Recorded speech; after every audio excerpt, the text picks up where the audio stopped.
Assalamualaikum warahmatullahi wabarakatuh. Saya Elisa Fitri dari kelas 01 Sitka 001 Prodi Sastra Indonesia.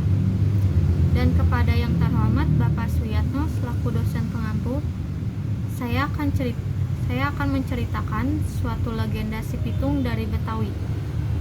Alkisah Si Pitung lahir pada tahun 1866 di Kampung Penguben, sebuah permukiman kumuh di Rawabelong, dekat stasiun Palmerah saat ini. Putra keempat dari pasangan Bang Piung dan Mbak Pindah ini bernama Si Sulihun. Menurut riwayat lisan, julukan Si Pitung berasal dari frasa Jawa Pituan Pitulung, yang berarti 7 sekawan tolong menolong. Semasa kanak-kanak, Sulihun berguru di pesantren Haji Naipin, tempat ia diajari mengaji, dilatih pencak silat, dan dibiasakan selalu waspada terhadap keadaan di sekitarnya. Pada dasarnya ada 3 versi kisah Si Pitung yang beredar di tengah masyarakat, yaitu versi Indonesia, Belanda, dan Cina. Masing-masing versi menyoroti pribadi Si Pitung dengan penilaian tersendiri. Si Pitung disanjung sebagai pahlawan dalam versi Indonesia, tetapi dikecam sebagai penjahat dalam versi Belanda. Hikayat ini Si Pitung dituturkan masyarakat Indonesia hingga saat ini, sehingga menjadi bagian dari legenda serta warisan budaya Betawi pada khususnya dan Indonesia pada umumnya.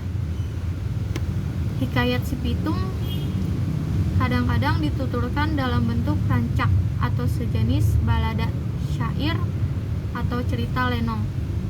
Dalam versi Kosasis 1992, Si Pitung dicitrakan sebagai tokoh Betawi yang merakyat, seorang muslim yang soleh, dan suri teladan bagi penegakan keadilan sosial. Menurut versi Van Til 1996, Si Pitung adalah seorang penjahat. Kisahnya berawal ketika Si Pitung menjual kambing di pasar Tanah Abang yang kemudian dicuri oleh para pencuri atau Rais Jiih dan Jampang. Si Pitung pulang dengan tangan hampa, namun Si Pitung hanya tersenyum dan menjawab bahwa dia telah dirampok. Ayah Pitung yang marah kemudian menyuruh Pitung pergi mencari uang tersebut dan akhirnya dapat menemukannya kembali. Namun para pencuri alias centeng tersebut mengajak Pitung untuk bergabung sebagai perampok dan menjadi ketua mereka.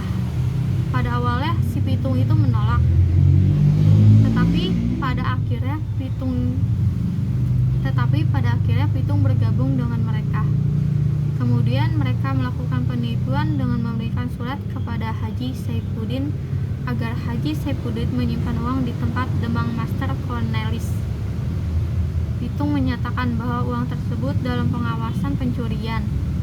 Haji Saifuddin setuju. Kemudian Pitung dan kelompoknya membawa lari uang tersebut. Mungkin sedikit cerita dari kisah Si Pitung, yaitu legenda dari Betawi yang bisa saya ceritakan. Mungkin segitu saja. Kurang lebihnya mohon maaf. Bila ada kekurangan dan kesalahan, saya akhirin dengan wassalamualaikum warahmatullahi wabarakatuh.